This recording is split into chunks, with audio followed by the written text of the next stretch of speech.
جی دائم کیا پڑھنا ہے آج ہم نے؟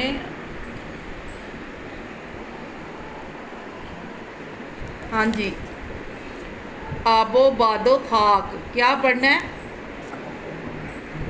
یہ پڑھنا ہے، چلو پڑھو۔ یہ ہوا جو نعت عام یہ ہوا جو یہ نعمت عام ہے، یہ ازل سے میوے خرام ہے۔ یہ نہ ہو تو موج نفس نہ ہو، نہ ہو، کسی تن میں روح کا رس رس نہ نہ ہو۔ ہو، یہ یہ نقاب روئے زمیں بھی ہے، یہ نقاب روئے زمین بھی ہے، یہ لطافتوں کی امی بھی ہے۔ یہ لطافتوں کی امیر بھی۔ لطافت لطف کی جمع، لطف کیا ہوتا ہے؟ کوئی اچھی چیز، کچھ اچھا، ٹھیک ہے۔ اور اس کے تھوڑی سی میں آپ کو وہ کر کے دے دیتی ہوں۔ یہ ہوا جو نعمت عام ہے، یعنی یہ جو نعمت ہے اللہ تعالیٰ کی، یہ ہمارے لیے تو ایک عام سی بات ہے۔ یہ ازل سے میوے کرام ہے، یعنی کہ یہ ازل سے چل رہی ہے اور اس نے اب تک چلتے رہنا ہے۔ یہ نہ ہو تو موج نفس نہ ہو، یعنی کہ انسان کو جو ہے نا، انسان کی سانس ہی نہ آئے، موج نفس نہ ہو، یعنی کہ انسان کا جو نفس ہے نا اس کو موج نہ ملے۔ کس تن میں روح کا رس نہ ہو، کسی تن میں روح کا رس نہ ہو۔ روح کا رس ہونا یعنی کہ انسان کے اندر جان ہونا۔ جب آپ اس طرح سے وہ کر رہے ہو، مطلب ہوا، آپ یہ دیکھو بند کمرے میں آپ تھوڑی سی دیر رہتے ہیں تو آپ کو لگتا ہے کہ سفوکیشن ہو رہی ہے، گھبراہٹ ہو رہی ہے، تو وہ صرف کس وجہ سے ہوتا ہے کہ وہاں پہ ہوا کم ہونے کی وجہ سے۔ اس کے بعد ہے یہ نقاب روئے زمیں بھی ہے، یعنی کہ یہ زمین پر ایک نقاب اوڑے ہوئے ہے، یہ زمین کو اپنے اس نقاب سے ڈھانپے ہوئے ہے، یعنی کہ زمین میں بھی تو ہوا ہے نا۔ یہ لطافتوں کی امی بھی ہے، یعنی یہ اس سے ہمیں لطف آتا ہے جب ٹھنڈی ٹھنڈی ہوا چلتی ہے، تو امین ہوتا ہے امانت دار۔ تو آگے چلو، آگے پڑھو۔ مگر اس کا دامن بے بہا ہے، کثاوتوں سے بھرا ہوا، سے بھرا یعنی کہ جو ہوا چلتی ہے اس میں بہت ساری کثافتیں ہوتی ہیں۔ اس کا دامن یعنی اس کا جو دامن کہتے ہیں بیسیکلی، یہ جو قمیض کا اگلا والا حصہ ہوتا ہے اس کو جھولی بھی کہتے ہیں اور دامن بھی کہتے ہیں، بھرا ہوا ہے کثافتوں سے۔ کثافتیں مطلب ڈفرینٹ چیزیں، کچھ اچھی کچھ بری۔ یہ روا دوا ہے یہاں وہاں، اسے کیجئے نہ دھواں دھواں، یعنی کہ یہ جو روا دوا ہے یہاں وہاں، یہ جو ادھر ادھر ہوا چل رہی ہے، اسے کیجئے نہ دھواں دھواں، یعنی کہ اس کو صاف رہنے دیں، اس میں غلاظتیں نہ ملائیں، دھواں نہ ملائیں۔ اسے خوشبوؤں میں بسائیے، اسے خوشگوار بنائیے، یعنی کہ اچھے اچھے جو ظاہر سی بات ہے اگر ایئر صاف ہوگی تو اس میں جو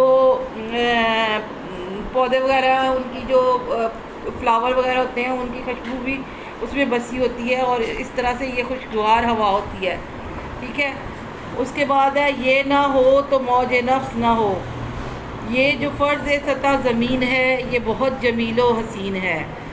یہ نہ ہو تو موج نفس نہ ہو، یعنی اوپر والی بات پھر سے وہ کر رہا ہے کہ انسان کو موج ہی نہ ملے۔ اس کے بعد فرش سطح زمین ہے یہ بہت جمیل و حسین ہے، یعنی یہ بہت خوبصورت چیز ہے اور اس کا ہونا بہت ضروری ہے انسان کے لیے۔ یہ مقام شکر و سپاس ہے کہ یہ زندگی کی اساس ہے، کہ یہ ہمارے لیے ایک شکر کا مقام ہے کہ یہ زندگی جو ہے اس کی وجہ سے ہے۔ اگر ہوا نہ ہو تو ہماری زندگی بھی نہ ہو۔ سبھی برگ بہار کے سلسلے، یہ جو ہے بہار کے سلسلے، برگ درخت، برگ بار یعنی کہ بارش یا درختوں کے یہ جو سلسلے ہیں یہ جو ہیں بہار کے سلسلے، یعنی یہ جو پھول کھلے ہوئے ہیں یہ سب اس کی وجہ سے ہے۔ یہ زمین ہے جب سے تب سے ہے، یہ اسی زمین کے سبب سے ہیں، یعنی یہ اسی زمین کے سبب سے ہیں۔ یہ سب کچھ جب سے دنیا بنی ہے تب سے ہے، اور یہ اسی زمین کی وجہ سے ہے۔ اسے داغدار نہ کیجیے، اسے ریگزار نہ کیجیے،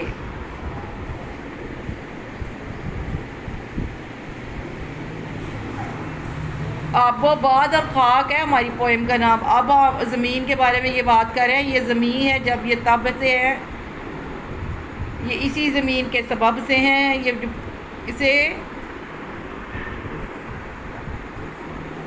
اسے داغدار نہ کیجیے، یعنی زمین کو داغدار نہ کریں. اسے ریگزار نہ کیجیے، ریگزار نہ کیجیے، یعنی کہ اس کو ضائع نہ کیجیے، اس کو ریگزار نہ کیجیے. اسے سبزہ زار بنائیے، اس زمین کو سبزہ زار بنائیے، اسے سازگار بنائیے، اسے انسانوں کے لیے رہنے کے لیے سازگار بنائیے، یعنی کہ کمفرٹیبل، کہ یہ زندگی کی احساس سے ہے. یہ جو تشنگی کا جواب ہے، جو نصیب نعمت آب ہے. یہ آب پانی کی بات آ گئی ہے. یہ جو زندگی کا ظہور ہے، یہ جو اس کا جوش و وفور ہے، اسی موج آپ کے دم سے ہے. ہری شاخ جہاں اسی نم سے ہے. سمجھ آئی کہ یہ جو پانی ہے، اس کی یہ بھی اللہ تعالیٰ کی ایک بہت بڑی نعمت ہے، جو ہماری تشنگی کا جواب ہے، یعنی جو ہماری پیاس کو بجھاتا ہے. اور اسی کی وجہ سے زندگی کا ظہور ہے، یعنی کہ زندگی ہے اسی کی وجہ سے. اور جو اس کا جوش و وفور ہے، یعنی کہ جو اس کا جوش ہے وہ کسی اور چیز کا نہیں ہے، کیونکہ جو پانی سے پیاس انسان کی بجھتی ہے وہ کچھ بھی پی لے نہیں بجھتی. اسی موج آپ کے دم سے ہے، یعنی اسی موج، یعنی اسی لہر کی وجہ سے. آب پانی کے دم سے کی وجہ سے ہے. ہری شاخ جان اسی نم سے ہے، یعنی کہ جو شاخ ہے اگر وہ ہری ہے تو وہ اس کو نم کرتا ہے پانی، تو وہ ہری ہے. یہ چناب و دجلہ و نیل میں، چناب دریا ہے، دجلہ دریا ہے، نیل دریا ہے.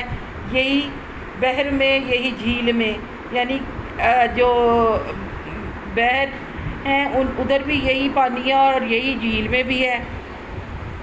یہی گیلی گیلی سی گھاس میں، یہی بادلوں کی کپاس میں.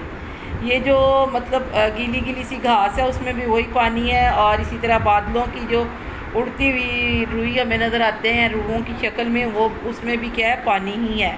یہ ستم تو اس پہ نہ ڈھائیے، اسے مت کثیف بنائیے. کثیف یعنی گندا نہ کریں اس کو. ہری شاخ جہاں اسی نم سے ہے، یعنی اسی وجہ سے جو ہے نا وہ شاخ جو ہے وہ نم ہے اور ہری بھی ہے. انور مسعود صاحب نے یہ لکھی ہے اور کیا خوب لکھی ہے. سب سے پہلے جو ہے بات ہوئی ہوا کی.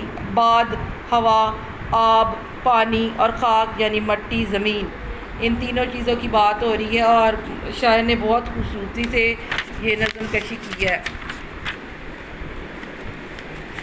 نیکسٹ اس کے الفاظ کا ذخیرہ دیکھیے.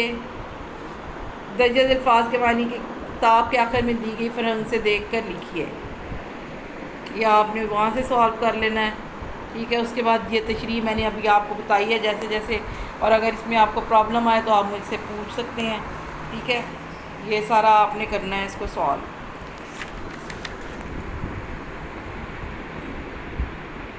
یہ ایکسرسائز ہے، ٹھیک ہے. یہ زندگی کی اساس ہے. زمین صاف رکھیں. ہری شاخ جان اسی نم سے ہے. پانی ضائع نہ کریں، یہ زندگی ہے. یہ نہ ہو تو موج نفس نہ ہو. ہوا کو آلودہ نہ کریں، ٹھیک ہے. یہ چیزیں ہیں تین. ان کو جو ہے نا اگر آپ لوگ اپنے اس لائف سٹائل میں لے آؤ نا تو بہت ہی اچھا ہو جائے. چلیں یہ سبق ختم ہوتا ہے. اب آگے بھی ہے کچھ اس کے بارے میں نہیں آ رہے، اگلا چیپٹر ہے. چلیں انشاءاللہ پھر ملتے ہیں.